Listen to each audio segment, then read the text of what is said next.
ಮಗಳಾದ ಸೌಂದರ್ಯ ಅವಳ ಹೆಸರಿನ ತರನೇ ನೋಡಕ್ಕೆ ತುಂಬಾನೇ ಸೌಂದರ್ಯವಾಗಿರ್ತಾಳೆ. ಸತ್ತೋಗಿರುವ ವಿಮ್ಲಾನ ನಾದ್ನಿ ಮಗಳು ನೋಡಕ್ಕೆ ಪಾಪ ತುಂಬಾ ಕಪ್ಪಗಿರ್ತಾಳೆ. ಕಾಜಲ್ ಪಾಪ ಅವ್ರ ಅಪ್ಪ ಅಮ್ಮ ತೀರ್ಕೊಂಡ್ಮೇಲೆ ಅವ್ರ ಚಿಕ್ಕಮ್ಮ ಚಿಕ್ಕಪ್ಪನ ಜೊತೆನೇ ಇರ್ತಿದ್ಲು. ಒಂದಿನ, ಅರೆ ವಾ ಅಮ್ಮ, ಈ ಸ್ಯಾರಿ ತುಂಬಾ ಚೆನ್ನಾಗಿದೆ. ಕಾಜಲ್ ಅಕ್ಕಾಗ್ ನೀನ್ ಬೇರೆ ಏನೂ ತಂದಿಲ್ವಾ? ನಿನ್ ತರ ಅವಳು ಕೂಡ ಹೊಸ ಬಟ್ಟೆನ ಹಾಕ್ಕೊಂತಾ ಇದ್ರೆ ಆಮೇಲೆ ನಿನ್ನ ಹಳೆ ಬಟ್ಟೆ ಯಾರು ಹಾಕೋತಾರೆ? ಹ? ಅವ್ರ ಚಿಕ್ಕಮ್ಮ ಹಂಗ್ ಮಾತಾಡೋದನ್ನ ಕೇಳಿ ಪಾಪ ಅವಳಿಗೆ ತುಂಬಾನೇ ಬೇಜಾರಾಗತ್ತೆ. ಆಗ ಕಾಜಲ್ ಅಂತಾಳೆ, ಸರಿಯಾಗಿ ಹೇಳ್ತಿದ್ದಾರೆ ಚಿಕ್ಕಮ್ಮ, ಮತ್ತೆ ಈ ತರ ಕಲರ್ ಅಲ್ಲ ನನ್ಗೆ ಸೂಟ್ ಆಗಲ್ಲ ಅಕ್ಕ. ಸರಿ ಆಯ್ತು, ನಾಳೆ ನಿಮ್ಮನ್ ನೋಡೋದಕ್ಕೆ ಹುಡ್ಗನ್ ಮನೆಯವರು ಬರ್ತಿದ್ದಾರೆ. ಇಲ್ ನೋಡು ಸೌಂದರ್ಯ, ನೀನು ಇದೇ ಸೀರೆ ಕಟ್ಕೋಬೇಕು. ಅಮ್ಮ ಕಾಜಲ್, ನಿನಗೆ ನನ್ನ ಹಳೆ ಸೀರೆ ಎತ್ತಿಟ್ಟಿದ್ದೀನಿ ಆಯ್ತಾ, ಅದನ್ ಕಟ್ಕೋ, ಸರಿನಾ? ಮಾರನೇ ದಿನ ಸೌಂದರ್ಯ ಹೊಸ ಸೀರೆಯನ್ನು ಕಟ್ಕೊಂಡು ರೆಡಿ ಆಗ್ತಾಳೆ. ನೋಡೋದಕ್ಕೆ ಅಪ್ಸರಸೆ ತರ ಇರ್ತಾಳೆ. ಮತ್ತೆ ಕಾಜಲ್ ಪಾಪ ಹಳೆ ಸೀರೆಯನ್ನು ಕಟ್ಕೊಂಡು ರೆಡಿ ಆಗಿರ್ತಾಳೆ. ಅನುಜ್ ಮತ್ತೆ ರೋನಕ್ ಅವರ ಪೇರೆಂಟ್ಸ್ ಜೊತೆಗೆ ಸಂಬಂಧ ನೋಡಕ್ಕೆ ಬಂದಿರ್ತಾರೆ. ಅನೂಪ್ ಸಾಧಾರಣವಾದ ಬಡಮನೆ ಹುಡುಗ ಆಗಿದ್ದ. ಆದ್ರೆ ರೋನಕ್ ಸಿಟಿಯಲ್ಲಿರುವ ಧನವಂತ ಮಗನು. ಸೌಂದರ್ಯ ಮತ್ತೆ ರೋನಕ್ ಒಬ್ರನ್ನೊಬ್ರು ನೋಡಿ ಪ್ರೀತಿ ಮಾಡ್ತಾರೆ. ಕಾಜಲ್ ಮತ್ತೆ ಅನೂಪ್ ಕೂಡ ಈ ಸಂಬಂಧಕ್ಕೆ ಓಕೆ ಅಂದ್ಬಿಡ್ತಾರೆ. ಮದುವೆ ಫಿಕ್ಸ್ ಆಗಿರೋ ಸಂತೋಷದಲ್ಲಿ ಸೌಂದರ್ಯ ಅವ್ರ ಅತ್ತೆ ಅವಳಿಗೆ 20,000 ಕೊಡ್ತಾರೆ. ಆದ್ರೆ ಅನುಜ್ ಅವ್ರ ಅಮ್ಮ ಆಶಾ 101 ರೂಪಾಯಿ ಕಾಜಲ್ಗೆ ಕೊಡ್ತಾಳೆ. 3 ತಿಂಗಳ ನಂತರ ಅವರಿಬ್ಬರಿಗೂ ಮದ್ವೆ ಫಿಕ್ಸ್ ಮಾಡಿರ್ತಾರೆ. ಧನವಂತ ಅಳಿಯ ಮಾತ್ರ ಧೂಮ್ ಧಾಮ್ ಅಂತ ಬರ್ತಾನೆ. ಆದ್ರೆ ಪಾಪ ಬಡಮನೆ ಹುಡುಗ ಸಾಧಾರಣವಾಗಿ ಬರ್ತಾನೆ. ಧನವಂತರ ಮನೆಯಿಂದ ಬಂದಿರೋರು ಸೊಸೆಗೋಸ್ಕರ ಡೈಮಂಡ್ ನೆಕ್ಲೆಸ್, ಗೋಲ್ಡ್ ನೆಕ್ಲೆಸ್ ಅಂತ ತುಂಬಾ ಕಾಸ್ಟ್ಲಿ ಆದ ಗಿಫ್ಟ್ ಅನ್ನು ಕೊಡ್ತಾರೆ. ಇನ್ನೊಂದ್ ಕಡೆ ಪಾಪ ಅನುಜ್ ಮಾತ್ರ ಕರಿಮನೆ ತಾಳಿಯನ್ನು ಮಾತ್ರ ಹೆಂಡತಿಗೋಸ್ಕರ ಕೊಡ್ತಾನೆ. ಮದ್ವೆ ಆದ ನಂತರ ಅವ್ರವ್ರ ಅತ್ತೆ ಮನೆಗೆ ಅವ್ರು ಹೋಗ್ತಾರೆ. ಅತ್ತೆ ಮನೆಗೆ ಹೋದಾಗ ಕಾಜಲ್ ಅವ್ರ ಮನೆಯಲ್ಲಿ ಬರೀ 2 ರೂಮ್ ಇರುತ್ತೆ. ಮತ್ತೆ ಅಲ್ಲಿ 4-5 ಜನ ಸ್ವಾಗತ ಮಾಡಕ್ ಬಂದಿರ್ತಾರೆ. ಮತ್ತೆ ಅವ್ರ ಅತ್ತೆ ಪೂಜೆ ತಟ್ಟೆ ಕೈಯಲ್ಲಿ ಇಟ್ಕೊಂಡಿರ್ತಾರೆ. ಬಾಮ್ಮ ಸೊಸೆ, ನಮ್ಮ ಈ ಮನೆಗೆ ನಿನಗೆ ಸ್ವಾಗತ. ಅಮ್ಮ, ಚೆನ್ನಾಗಿ ಅವಳಿಗೆ ದೃಷ್ಟಿ ತೆಗೀರಿ, ಅವಳ ಜೀವನದಲ್ಲಿ ಕಷ್ಟನೇ ಬರಬಾರ್ದು. ಅತ್ತೆ ಮತ್ತೆ ನನ್ನ ಗಂಡ ತುಂಬಾನೇ ಒಳ್ಳೆಯವರು, ನನ್ನನ್ನ ತುಂಬಾ ಚೆನ್ನಾಗಿ ನೋಡ್ಕೋತಾರೆ. ಇನ್ನೊಂದ್ ಕಡೆ ಸೌಂದರ್ಯನ ಸ್ವಾಗತ ಮಾಡೋದಕ್ಕೆ ಧೂಮ್ ಧಾಮ್ ಅಂತ ಎಲ್ಲ ತಯಾರಿ ಮಾಡಿರ್ತಾರೆ. ಅಲ್ಲಿಗೆ ತುಂಬಾ ಜನ ನೆಂಟರು ಬಂದಿರ್ತಾರೆ. ಅದು ಮನೆ ಅಲ್ಲ, ಕೋಟೆ ತರ ಇರುತ್ತೆ. ಅರೇಂಜ್ಮೆಂಟ್ಸ್ ಎಲ್ಲ ಇನ್ನೂ ಕಂಪ್ಲೀಟ್ ಆಗಿರಲ್ಲ. ಪಾಪ ಅವರಿಬ್ರು ಆಚೆನೆ ನಿಂತ್ಕೊಂಡು ಕಾಯ್ತಾ ಇರ್ತಾರೆ. ಅಮ್ಮನ್ಗೆ ಹೇಳ್ತೀಯಾ, ಬೇಗ ಸ್ವಾಗತ ಮಾಡಕ್ ಹೇಳಿ, ಟಯರ್ಡ್ ಆಗ್ತಿದೆ. ನಿಂತು ನಿಂತು ಕಾಲ್ ನೋವ್ತಿದೆ ಕಣೋ. ಅರೆ ನಿಂತ್ಕೋ ಸೌಂದರ್ಯ, ನೀನ್ ನೋಡ್ತಾ ಇಲ್ವಾ ಅಮ್ಮ ಎಷ್ಟು ಖುಷಿಯಾಗಿದ್ದಾರೆ ಅಂತ. ಅವನ ತಾಯಿಗೆ ಒಬ್ನೇ ಮಗನ ಮದ್ವೆ ಅಂತ ಅವ್ರಿಗೆ ಎಂಜಾಯ್ ಮಾಡಕ್ ಬಿಡು. ತುಂಬಾ ಹೊತ್ತಾದ್ಮೇಲೆ ಅವಳನ್ನ ಸ್ವಾಗತ ಮಾಡ್ತಾರೆ. ಮತ್ತೆ ಅವರ ಫಸ್ಟ್ ನೈಟ್ ದಿನ ಅವಳಿಗೋಸ್ಕರ ಗಂಡ ಕಾರನ್ನು ಗಿಫ್ಟ್ ಮಾಡ್ತಾನೆ. ಓ ವಾವ್, ಇಷ್ಟು ಕಾಸ್ಟ್ಲಿ ಗಿಫ್ಟಾ? ನಿನ್ ಗಂಡ ತುಂಬಾ ದೊಡ್ಡ ಬಿಸ್ನೆಸ್ ಮ್ಯಾನ್, ಈ ತರ ಉಡುಗೊರೆಗಳನ್ನ ಅವ್ನ ಹೆಂಡತಿ ಕೊಡ್ಲೇಬೇಕಲ್ವಾ? ಹಿಂಗೆ ಕಾಲ ಕಳೆದು ಹೋಗುತ್ತೆ. ಒಂದಿನ ಸಿಟಿಯಿಂದ ತಂಗಿನ ಮೀಟ್ ಮಾಡೋದಕ್ಕಂತ ಸೌಂದರ್ಯ ಹೋಗ್ತಾಳೆ. ಅಕ್ಕ ನೋಡು, ನನ್ನ ಆಸೆಗಿಂತ ಜಾಸ್ತಿನೇ ಮಾಡ್ತಾನೆ ರೋನಕ್. ಯಾವಾಗ್ಲೂ ಬಿಸ್ನೆಸ್ ಅಂತ ಆಚೆ ಇರ್ತಾನೆ. ನನ್ಗೋಸ್ಕರನೇ ಸಂಪಾದನೆ ಮಾಡ್ತಾನೆ. ಮತ್ತೆ ಅವನ್ಗೆ ನಾನಂದ್ರೆ ತುಂಬಾನೇ ಇಷ್ಟ. ಬರೋವಾಗ ನನ್ಗೋಸ್ಕರ ಜಾಸ್ತಿ ಗಿಫ್ಟ್ ತರ್ತಾನೆ ಗೊತ್ತಾ. ಮಾಮ ತರ ಚಿಕ್ಕ ಬಿಸ್ನೆಸ್ ಅಲ್ಲ, ದೊಡ್ಡ ಕಂಪನಿ ನಡೆಸ್ತಿದ್ದಾನಲ್ಲ, ಅದಕ್ಕೆ ಬ್ಯುಸಿಯಾಗಿರ್ತಾನೆ. ಆದ್ರೂ ನನ್ನ ಮರೆಯಲ್ಲ. ಅಕ್ಕ, ನೀನ್ ಈ ಬಡತನದಲ್ಲಿ ಹೆಂಗ್ ಜೀವಿಸ್ತಿದ್ಯಾ? ನನ್ ಮನೆ ಕೆಲಸದವಳು ಕೂಡ ನಿನ್ಗಿಂತ ಚೆನ್ನಾಗಿದ್ದಾಳೆ ಗೊತ್ತಾ. ನಾವು ಬಡವರೇ ಆಗ್ಬೋದಮ್ಮ, ಆದ್ರೆ ಸಂತೋಷವಾಗಿದ್ದೀವಿ. ನನ್ಗೆ ಅವರು ಏನೂ ಇಲ್ಲ ಅನ್ನೋದಿಲ್ಲ. ನಮ್ಮ ಅತ್ತೆ ಮತ್ತೆ ಗಂಡ ನನ್ನ ತುಂಬಾ ಚೆನ್ನಾಗಿ ನೋಡ್ಕೋತಾರೆ. ಇದಕ್ಕಿಂತ ಏನ್ ಬೇಕು? ನನಗೆ ಪ್ರೀತಿ ಸಿಕ್ಕಿದೆ ಅಮ್ಮ. ಅವಳು ಹಂಗಂತ ಹೇಳಿದ ತಕ್ಷಣ ಸೌಂದರ್ಯ ಅಲ್ಲಿಂದ ಹೋಗ್ಬಿಡ್ತಾಳೆ. ಮತ್ತೆ ಒಂದಿನ ಏನಾಗತ್ತಂದ್ರೆ, ರೋನಕ್ ಒಂದು ಲಾಂಗ್ ಟ್ರಿಪ್ಗೋಸ್ಕರ ಫಾರಿನ್ಗೆ ಹೋಗ್ತಾನೆ. 2 ಮಂತ್ಸ್ ಬರೋದೇ ಇಲ್ಲ, ಫೋನ್ ಕೂಡ ಮಾಡೋದೇ ಇಲ್ಲ. ಅವಳು ಒಬ್ಳೇ ಇರ್ತಿದ್ಲು. ಮತ್ತೆ ಪಾಪ ಯೋಚನೆ ಮಾಡಿ ತುಂಬಾ ಡಿಪ್ರೆಷನ್ಗೊಳಗಾಗ್ತಾಳೆ. ಒಂದಿನ ಕಾಜಲ್ಗೆ ಕಾಲ್ ಮಾಡ್ತಾಳೆ. ನೀನ್ ಸರಿಯಾಗಿ ಹೇಳ್ದೆ ಅಕ್ಕ, ನಾನು ಧನವಂತಳಾಗಿರಬಹುದು, ಆದ್ರೆ ನನ್ಗೆ ಪ್ರೀತಿ ಇಲ್ಲ. ನಾನು ಒಬ್ಳೇ ಬಿದ್ದಿದ್ದೀನಿ ಗೊತ್ತಾ. ನನ್ ಗಂಡ ಯಾವಾಗ ಬರ್ತಾನೆ, ಟೈಮ್ ಯಾವಾಗ ಸ್ಪೆಂಡ್ ಮಾಡೋಣ ಅಂತ ನಾನು ಕಾಯ್ತಾ ಇದೀನಕ್ಕ. ಇಂಥ ಲೈಫ್ ನನಗೆ ಬೇಡ. ಹಂಗಂತ ಅನ್ಕೊಂಡು ಕೈ ಕಟ್ ಮಾಡ್ಕೋತಾಳೆ. ಅವಳ ಮಾತು ಕೇಳಿಸ್ಕೊಂಡಿದ ತಕ್ಷಣ ಬೇಗ ಗಂಡನ ಕರ್ಕೊಂಡು ಮನೆಗೆ ಹೋಗ್ತಾಳೆ. ಮತ್ತೆ ಅವಳನ್ನ ಕರ್ಕೊಂಡು ಹಾಸ್ಪಿಟ್ಲಲ್ಲಿ ಅಡ್ಮಿಟ್ ಮಾಡ್ತಾಳೆ. ಅವಳ ಪ್ರಾಣ ಹೆಂಗೋ ಕಾಪಾಡ್ಬಿಡ್ತಾರೆ. ರೋಣಕ್ಕೆ ವಿಷಯ ಗೊತ್ತಾಗಿದ ತಕ್ಷಣ ಅವನು ಇಂಡಿಯಾಗೆ ವಾಪಸ್ ಬರ್ತಾನೆ. ಮತ್ತೆ ಕ್ಷಮಾಪಣೆ ಕೇಳ್ಕೊತಾನೆ. ನೀನ್ ನನ್ಗೊಂದ್ಸತಿ ಹೇಳ್ಬೇಕಿತ್ತಲ್ವ ಸೌಂದರ್ಯ, ಇದೆಲ್ಲ ನಾನು ನಿನ್ಗೋಸ್ಕರನೇ ತಾನೇ ಮಾಡಿದ್ದು. ಈ ದುಡ್ಡು, ಈ ದಾಮ್ದು ಮನೋ, ಈ ಲೈಫ್ ಇದೆಲ್ಲ ನನಗ್ ಬೇಡ ರೀ. ನನಗೆ ನೀವು, ನಿಮ್ಮ ಪ್ರೀತಿ ಬೇಕು. ಆ ದಿನದಿಂದ ಸೌಂದರ್ಯ ಅವಳು ಮಾಡಿದ ತಪ್ಪು ಅಂತ ಅರ್ಥ ಮಾಡ್ಕೋತಾಳೆ. ಮತ್ತೆ ರೋನಕ್ ಕೂಡ ಅವನು ಇನ್ಮೇಲೆ ಟೈಮ್ ಸ್ಪೆಂಡ್ ಮಾಡ್ಬೇಕಂತ ಅನ್ಕೋತಾನೆ. ತಂಗಿನ ಯಾವಾಗ್ಲೂ ಚುಡಾಯಿಸಬಾರ್ದು ಅಂತ ಅರ್ಥ ಮಾಡ್ಕೋತಾಳೆ. ಮತ್ತೆ ಅವರು ಸಂತೋಷವಾಗಿರ್ತಾರೆ.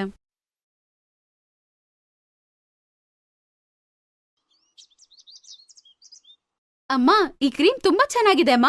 ಒಂದ್ಸಲ ಹಾಕೊಂಡ್ರೆ ಸಾಕು, ಮುಖದಲ್ಲಿರುವ ಕಲೆಗಳೆಲ್ಲ ಮಾಯಾಗುತ್ತೆ. ಮುಖದಲ್ಲಿ ಒಳ್ಳೆ ಕಾಂತಿ ಬರುತ್ತೆ. ಹೌದಾ? ಹಾಗಾದ್ರೆ ಒಂದು ಬೇಡ ಮಗಳೇ, 2 ಕೊಡು. ಮತ್ತೆ ಅದಕ್ಕೆ ಎಷ್ಟಾಗುತ್ತಂತ ಹೇಳು. ಅಮ್ಮ, ಇದು 3200 ರೂಪಾಯಿ. ಇದು ಆಂಟಿ ಏಜಿಂಗ್ ಕ್ರೀಮ್. ಸರಿ ತಾಯಿ, ಈಗ್ಲೇ ಕೊಡ್ತೀನಿ. ಅರೇ, ನನ್ನ ಪರ್ಸಲ್ ಬರೀ 2000 ಮಾತ್ರ ಇದೆ. ನನ್ ಮನೆ ಇಲ್ಲೇ ಇದೆ ತಾಯಿ, ನಾನು ಹೋಗಿ ತಗೊಂಡ್ ಬಂದ್ಬಿಡ್ಲಾ? ಆಮೇಲೆ ಬಂದು ಕ್ರೀಮ್ ತಗೋತೀನಿ. ಬೇರೆ ಐಟಮ್ಸ್ ಎಲ್ಲ ಇವಾಗ ಕೊಡು, ಅದು ಸಾಕು. ಒಂದ್ ನಿಮಿಷ ತಗೊಳ್ಳಿ, ನನ್ನ ಹತ್ರ ದುಡ್ಡಿದೆ. ಮಗಳೇ, ನನಗೆ ನೀನ್ ಯಾರಂತ ಗೊತ್ತೇ ಇಲ್ಲ, ಆದ್ರೆ ನೀನ್ ನನ್ಗೆ ದುಡ್ಡು ಕೊಡ್ತಿದೀಯಾ? ಇವಾಗ ತಿಳ್ಕೊಳ್ಳಿ ಆಂಟಿ, ನನ್ನ ಹೆಸರು ಸ್ವೀಟಿ. ನನಗ್ ಗೊತ್ತಾಯ್ತು ಆಂಟಿ. ಯಾಕೆ ಟೆನ್ಷನ್ ತಗೋತೀರಾ? ನಿಮ್ಗೆ ಕ್ರೀಮ್ ಇಷ್ಟ ಆಯ್ತು. ಏನ್ ಬರೀ 20 ರೂಪಾಯಿ ಇಲ್ಲ ನಿಮ್ ಹತ್ರ ಅಷ್ಟೇ ಅಲ್ವಾ? ಅದು ಏನ್ ದೊಡ್ಡ ವಿಷಯ ಅಲ್ವಾ? ಚೆನ್ನಾಗಿರ್ಬೇಕು ತಾಯಿ ನೀನು. ಮತ್ತೆ ನೀನ್ ಎಲ್ಲಿರ್ತಿದ್ಯಾ? ಮತ್ತೆ ನಿನ್ನನ್ನ ನೋಡಿ ದುಡ್ಡು ಕೊಡ್ಬೇಕಂದ್ರೆ ಹೆಂಗ್ ಕೊಡದ್ ಮಗಳೇ? ನೀನ್ ಎಲ್ಲಿದ್ಯಾ ಅಂತ ನಂಗೆ ಗೊತ್ತಿಲ್ಲ ಅಲ್ವಾ? ಇರಿ ಆಂಟಿ, ನಾನ್ ನಿಮ್ಗೆ ನನ್ ಫೋನ್ ನಂಬರ್ ಕೊಡ್ತೀನಿ. ನೀವ್ ಬೇಕಾದ್ರೆ ನನ್ಗೆ ನಿಮ್ಮ ಅಡ್ರೆಸ್ ಕಳ್ಸಿ, ಸರಿನಾ? ನಾನ್ ನಿಮ್ ಮನೆಗ್ ಬರ್ತೀನಿ, ನಿಮ್ಮನ್ ಮೀಟ್ ಮಾಡ್ದಂಗೂ ಆಗತ್ತೆ. ಏನಂತೀರಾ? ಸರಿ ತಾಯಿ, ನಾನ್ ನಿನ್ಗೆ ನಂಬರ್ ಕೊಡ್ತೀನಿ. ಸುಮಿತ್ರಾ ಅಲ್ಲೇ ಪಕ್ಕದಲ್ಲಿ ಒಂದು ಮನೆಯಲ್ಲಿ ಮಗ ಮತ್ತೆ ಸೊಸೆ ಜೊತೆ ಜೀವಿಸ್ತಿದ್ಲು. ಮಿತ್ರವಿನ ಸೊಸೆ ವರ್ಷ ಬಡ ಮನೆ ಹುಡುಗಿ ಆಗಿದ್ಲು. ಅದ್ರಿಂದ ಅವಳಿಗೆ ಸೊಸೆ ಅಂದ್ರೆ ಸ್ವಲ್ಪನೂ ಇಷ್ಟ ಇಲ್ಲ. ಅದ್ರಿಂದ ಮಗನ್ಗೆ ಬೇರೆ ಮದ್ವೆ ಮಾಡ್ಕೋ ಅಂತ ಯಾವಾಗ್ಲೂ ಅವಳು ಫೋರ್ಸ್ ಮಾಡ್ತಾನೆ ಇರ್ತಾಳೆ. ವರ್ಷ ಡಿವೋರ್ಸ್ ಕೊಡೋದಿಲ್ಲ ಅಂತ ಹೇಳ್ಬಿಡ್ತಾಳೆ. ಅವಳು ತುಂಬಾ ಒಳ್ಳೆ ಫ್ಯಾಮಿಲಿಯಿಂದ ಬಂದಿರುವ ತುಂಬಾ ಒಳ್ಳೆ ಹುಡುಗಿ. ಮತ್ತೆ ಅತ್ತೆಗೆ ಅವಳು ಏನಂತ ಹೇಳ್ತಾಳಂದ್ರೆ, ಮಗನಿಗೆ ಬೇಕಾದ್ರೆ ಬೇರೆ ಮದ್ವೆ ಮಾಡ್ಕೊಳ್ಳಿ, ಆದ್ರೆ ನಾನ್ ಮಾತ್ರ ಇಲ್ಲೇ ಇರ್ತೀನಿ ಅಂತ ಅವಳು ಹೇಳ್ಬಿಟ್ಟು ಹೋಗ್ಬಿಡ್ತಾಳೆ. ಅವಳು ಹಣೆ ಬರಹ ಏನಂದ್ರೆ ಮನೆ ಬಿಟ್ಟು ಹೋಗಕ್ಕಾಗಲ್ಲ. ಮನೆ ಬಿಟ್ಟು ಬೇರೆ ಎಲ್ ಹೋಗಕ್ಕಾಗತ್ತೆ? ಇದ್ರ ಬಗ್ಗೆನೇ ಯೋಚನೆ ಮಾಡ್ಕೊಂಡು ದಿನ ಎಲ್ಲ ಕಳೀತಾಳೆ. ವರ್ಷ, ವರ್ಷ, ನನ್ನ ಫ್ರೆಂಡ್ ಬರ್ತಿದ್ದಾಳೆ. ಬೇಗ ಬೇಗ ಆಲೂ ಪಕೋಡೆ, ಪನ್ನೀರ್ ಪಕೋಡ ಮಾಡಿಡು. ಅತ್ತೆ, ಯಾರು ಬರ್ತಾರೆ? ಯಾರು ಫೋನ್ ಮಾಡಿಲ್ಲ ಅಲ್ವಾ? ಯಾರೋ ಬರ್ತಾರೆ, ನಿನ್ಗ್ಯಾಕೆ? ಹೇಳಿದ ಕೆಲ್ಸ ಮಾತ್ರ ಮಾಡು.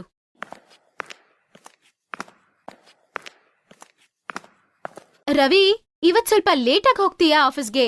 ಒಬ್ರು ಬರ್ತಿದ್ದಾರೆ, ನೀನ್ ಅವ್ರನ್ನ ಮೀಟ್ ಮಾಡ್ಬೇಕು. ನಂಗೆ ಗೊತ್ತಮ್ಮ, ನೀನ್ ಮತ್ತೆ ಶುರು ಮಾಡ್ಕೊಂಡ್ಯಾ? ಯಾವ್ದಾದ್ರೂ ಹುಡುಗಿನೇ ಇರಬೇಕು. ನಾನು ಸರಿ ಹೇಳಿದೀನಿ ನಿಂಗೆ, ನಂಗೆ ಇನ್ನೊಂದು ಮದುವೆ ಬೇಡ ಅಂತ. ಲೋ, ಯಾಕೋ ಈ ರೀತಿ ಮಾತಾಡ್ತೀಯಾ? ನೀನೊಂದ್ ವೇಳೆ ಬೇರೆ ಮದ್ವೆ ಮಾಡ್ಕೊಳಕ್ ಒಪ್ಕೊಂಡಿಲ್ಲ ಅಂದ್ರೆ ನಾನ್ ಸತ್ತೋಗ್ತೀನಿ ಕಣೋ.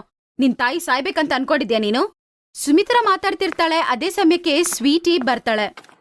ನಮಸ್ತೆ ಆಂಟಿ ಅವರೇ, ನೀವು ಹೇಗಿದ್ದೀರಾ? ಅರೇ, ಬಾ ಬಾ ಮಗಳೇ.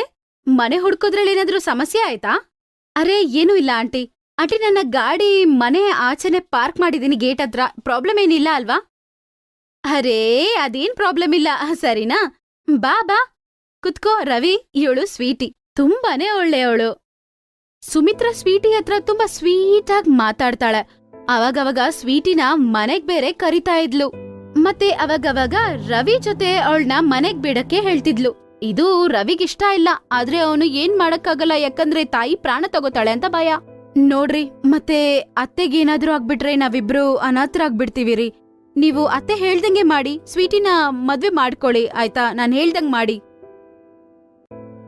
ಸ್ವೀಟಿ ಈ ಮದ್ವೆಗೆ ತುಂಬಾ ಬೇಗನೆ ಸರಿ ಅನ್ಬಿಡ್ತಾಳೆ. ಆಂಟಿ, ನೀವೇನ್ ಬೇಜಾರ್ ಮಾಡ್ಕೋಬೇಡಿ. ನೀವು ವರ್ಷ ಜೊತೆ ಇರಕ್ಕೆ ಇಷ್ಟ ಇಲ್ಲ ಅಲ್ವಾ? ನನ್ನ ಹತ್ರ ದೊಡ್ಡ ಮನೆ ಇದೆ, ಮತ್ತೆ ತುಂಬಾ ದುಡ್ಡಿದೆ. ನಾವು ಜಾಲಿಯಾಗಿ ಹ್ಯಾಪಿಯಾಗಿರ್ಬೋದು, ಸಮಸ್ಯೆನೇ ಇರಲ್ಲ. ಆದ್ರೆ ಒಂದು ಷರತ್ತಿದೆ, ಇವಾಗಿಂದ ನೀನ್ ಆಂಟಿ ಅಲ್ಲ, ನನ್ನ ಅತ್ತೆ ಅಂತ ಕರಿಬೇಕು. ರವಿ ಮತ್ತೆ ಸ್ವೀಟಿಗೆ ಮದ್ವೆ ಆಗುತ್ತೆ.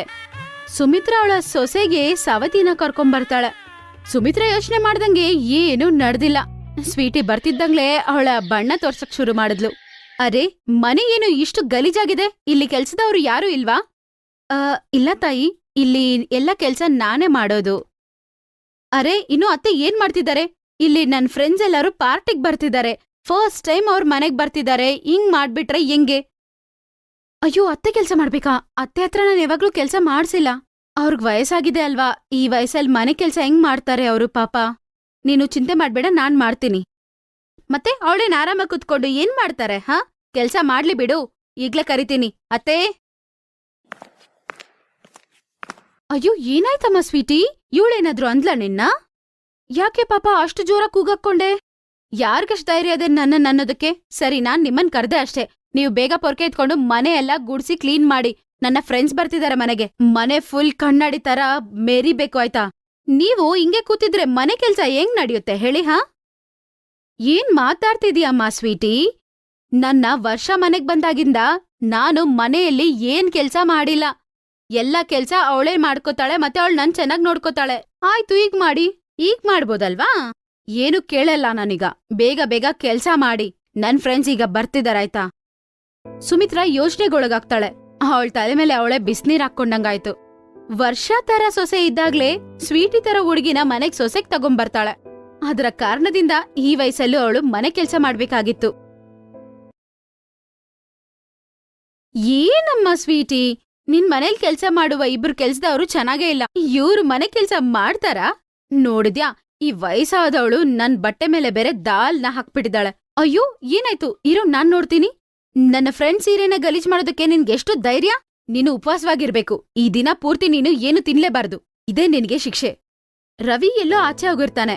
ಅವ್ನ್ ಹೋಗಿದ ತಕ್ಷಣ ಇವಳು ಸ್ವೀಟಿ ಮತ್ತೆ ಸುಮಿತ್ರಾಗೆ ಟಾರ್ಚರ್ ಮಾಡ್ತಾಳೆ. ಸುಮಿತ್ರಾ ಮನೆ ಕೆಲ್ಸ ಮಾಡ್ತಿರ್ತಾಳೆ.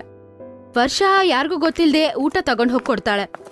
ಅತ್ತೆ, ತಗೊಳ್ಳಿ, ಈ ಊಟ ಮಾಡ್ಬಿಡಿ, ನಿಮ್ಗೆ ಹಶ್ವಾಗಿರುತ್ತೆ. ಅಯ್ಯೋ ವರ್ಷ, ಈ ಊಟ ನಿನ್ಗೋಸ್ಕರ ಅಲ್ವಾ ತಾಯಿ? ಇದನ್ ನನಗ್ ಕೊಟ್ಬಿಟ್ರೆ ನೀನೇನ್ ತಿಂತೀಯ? ಅತ್ತೆ, ನನ್ಗೆ ಹಶ್ವಿಲ್ಲ. ಊಟ ಮಾಡ್ಬೇಕಾಗಿರೋ ಅವಶ್ಯಕತೆ ನಿಮ್ಗಿದೆ. ನೀವ್ ಬೇರೆ ಮಾತ್ರೆ ಹಾಕ್ಕೋಬೇಕಲ್ವಾ? ಈಗ್ಲೇ ಊಟ ಮಾಡ್ಬಿಡಿ. ನಾನು ಎಷ್ಟು ದೊಡ್ಡ ತಪ್ಪು ಮಾಡ್ಬಿಟ್ಟೆ ತಾಯಿ. ನಾನು ನನ್ನ ಸೊಸೆಗೆ ಸವತಿನ್ ತಗೊಂಬಂದೆ. ಅಯ್ಯೋ ದೇವ್ರೆ, ನಾನ್ ಮಾಡಿರೋ ತಪ್ಪಿಗೆ ನನಗೆ ಒಳ್ಳೆ ಶಿಕ್ಷೆ ಕೊಟ್ಟಿದ್ಯಾ? ಅಮ್ಮ ತಾಯಿ, ನೀನೇನು ಕಷ್ಟಪಡ್ಬೇಡ. ನಾನ್ ಮಾಡಿರೋ ತಪ್ಪನ್ನ ನಾನೇ ಸರಿ ಮಾಡ್ತೀನಿ, ಸರಿನಾ? ನಾನು ಸ್ವೀಟಿನ ಖಂಡಿತವಾಗ್ಲೂ ಮನೆಯಿಂದ ಕಳ್ಸ್ಬಿಡ್ತೀನಿ. ಸ್ವೀಟಿ ಮಾತೆಲ್ಲ ಕೇಳ್ಬಿಟ್ಟು ಅವಳಿಗೆ ತುಂಬಾನೇ ಕೋಪ ಬಂದ್ಬಿಡುತ್ತೆ. ಏನಂದ್ರೆ, ನನ್ನನ್ ಮನೆಯಿಂದ ಆಚೆ ಹಾಕ್ತೀರಾ? ನಿಮ್ಮಿಬ್ಬರನ್ನ ಈ ಕ್ಷಣನೇ ನನ್ ಮನೆಯಿಂದ ಆಚೆ ಹಾಕ್ತೀನಿ ನೋಡಿ. ಇದು ನನ್ನ ಮನೆ. ಇವತ್ತಿಂದ ಇಲ್ಲಿ ನಾನು ರವಿ ಮಾತ್ರನೇ ಇರೋದು. ಗಂಡ ಹೆಂಡ್ತಿರ್ ಮಧ್ಯೆ ನೀವಿಬ್ರು ಯಾಕೆ? ರವಿ ಬರಕ್ ಮುಂಚೆ ನೀವಿಬ್ರು ಇಲ್ಲಿಂದ ಆಚೆ ಹೋಗಿ. ನಾನ್ ನಿಮ್ ಮುಖನೇ ನೋಡ್ಬಾರ್ದು. ಬೇಗ ಹೋಗಿ, ಆಚೆ ಹೋಗಿ, ಹೋಗಿ. ಅಷ್ಟರಲ್ಲೇ ರವಿ ಬರ್ತಾರೆ. ಅವ್ರ ಜೊತೆ ಪೊಲೀಸರು ಇರ್ತಾರೆ. ಮಿಸ್ಟರ್ ರವಿ, ಸರಿಯಾದ ಸಮಯಕ್ಕೆ ನೀವು ನಮಗೆ ಇನ್ಫಾರ್ಮೇಶನ್ ಕೊಟ್ರಿ. ಇಲ್ಲ ಅಂದ್ರೆ ನಿಮ್ ಇಡೀ ಸಂಸಾರನೇ ಸಮಸ್ಯೆ ಆಗೋಗ್ತಿತ್ತು. ಅಮ್ಮ, ಈ ಹುಡುಗಿ ಸ್ವೀಟಿ ಅಲ್ಲ, ಚಾನ್ನಿ. ಇವತ್ ಬೆಳಿಗ್ಗೆ ನಾನು ನ್ಯೂಸ್ ಪೇಪರಲ್ಲಿ ಇವಳ ಬಗ್ಗೆ ಓದ್ದೆ. ಇವಳು ಕಳ್ಳಿ. ನಿಮ್ಮಿಬ್ಬರನ್ನ ಇಲ್ಲಿಂದ ಓಡಿಸಿ ಇಲ್ಲೇ ಇರಬೇಕು ಅಂತ ಪ್ಲಾನ್ ಇತ್ತು. ಮತ್ತೆ ಈ ಮನೆನ ಅವಳ ಹೆಸರಿಗೆ ಮಾಡ್ಕೊಂಡು ಅದನ್ನ ಮಾರಿ ದುಡ್ಡು ಮಾಡಿ ಓಡೋಗೋ ಪ್ಲಾನ್ ಇತ್ತು ಅವಳ್ದು. ಇವತ್ತು ಅವಳ ಫ್ರೆಂಡ್ಸ್ ಬಂದಿದ್ರಲ್ವಾ, ಅವರು ಕಳ್ರೆ. ಅವರನ್ನ ಪೊಲೀಸ್ ಹಿಡ್ದಿದಾರೀಗ. ಇದು ಫುಲ್ ಒಂದು ಗ್ಯಾಂಗು. ದುಡ್ಡು, ಮನೆ, ಪ್ರಾಪರ್ಟಿ ಎಲ್ಲ ಮಾಡಿ ಇಲ್ಲಿಂದ ಓಡೋಗೋ ಪ್ಲಾನ್ ಅವ್ರದ್ದು. ಇಲ್ಲಾಂದ್ರೆ ಆಲೋಚನೆ ಮಾಡಿ, ಯಾವುದೋ ಗುರ್ತಾ ಇಲ್ದಿರೋ ಹುಡುಗಿ ನಿಮಗೆ ಕ್ರೀಮಿಗೆ ಯಾಕೆ ದುಡ್ಡು ಕೊಡ್ತಾಳೆ? ಮತ್ತೆ ಸಡನ್ ಆಗಿ 2ನೇ ಮದುವೆಗೆ ಯಾರು ಎಕ್ಸೆಪ್ಟ್ ಮಾಡ್ತಾರೆ? ಅಮ್ಮ, ನೀನು ದೊಡ್ಡ ತಪ್ಪು ಮಾಡಿದೀಯಾ. ಮತ್ತೊಂದೊಳ್ಳೇದಾಯ್ತು, ನಮ್ಮಿಬ್ರು ಮದುವೆ ಲೀಗಲ್ ಅಲ್ಲ. ಮತ್ತೆ ಪೊಲೀಸ್ರ ಹತ್ರ ಇವಳ ರೆಕಾರ್ಡ್ ಇದೆ. ಇಲ್ಲ ಅಂದ್ರೆ ನಿನ್ನ ಈ ತಪ್ಪಿಂದ ನಾನು ಜೈಲ್ ಮುಖ ನೋಡ್ಬೇಕಿತ್ತು. ನನ್ನನ್ನ ದಯವಿಟ್ಟು ಕ್ಷಮಿಸ್ಬಿಡುಪ್ಪ. ವರ್ಷ, ದುಡ್ಡಿನ ಆಸೆಯಿಂದ ನಾನು ದೊಡ್ಡ ತಪ್ಪು ಮಾಡ್ಬಿಟ್ಟೆ. ನಾನು ನನ್ ಮಗನ ಬಾಳೆ ಹಾಳ್ ಮಾಡ್ಬಿಡ್ತಿದ್ದೆ. ಇನ್ಸ್ಪೆಕ್ಟರ್ ಅವ್ರೆ, ಈ ಸ್ವೀಟಿ ತುಂಬಾನೇ ಕೆಟ್ಟವಳು. ಇವಳು ನನ್ನ ಜೀವನನೇ ಹಾಳು ಮಾಡ್ಬಿಟ್ಲು. ನನ್ನ ವರ್ಷ ಸೊಸೆ ತುಂಬಾ ಒಳ್ಳೆಯವಳು. ಈ ತರ ಸೊಸೆ ಯಾರಿಗ್ ಸಿಗ್ಬೇಕು? ನೀನ್ ಯಾವಳೆ ನನ್ನ ಮತ್ತೆ ನನ್ನ ವರ್ಷನ ನನ್ ಮನೆಯಿಂದ ಆಚೆ ಕಳ್ಸೋದಕ್ಕೆ? ಹೋಗು, ಈಗ ಜೈಲಲ್ಲಿ ಹೋಗಿ ಕಂಬಿ ಎಣಿಸ್ತಾ ಕೂತ್ಕೋ. ನನ್ನ ಕುಟುಂಬದ ಮೇಲೆ ನೀನು ಕಣ್ ಹಾಕ್ತೀಯಾ? ಸುಮಿತ್ರಾ ಅವಳು ಮಾಡಿರುವ ತಪ್ಪನ್ನ ಅರ್ಥ ಮಾಡ್ಕೋತಾಳೆ. ಮಗನ್ನ ಮತ್ತೆ ಸೊಸೆನ ಅವಳು ಹಪ್ಕೋತಾಳೆ. ಸ್ವೀಟಿ ಮತ್ತೆ ಅವರ ಫ್ರೆಂಡ್ಸ್ ಜೈಲ್ ಪಾಲಾಗ್ತಾರೆ. Best buddies.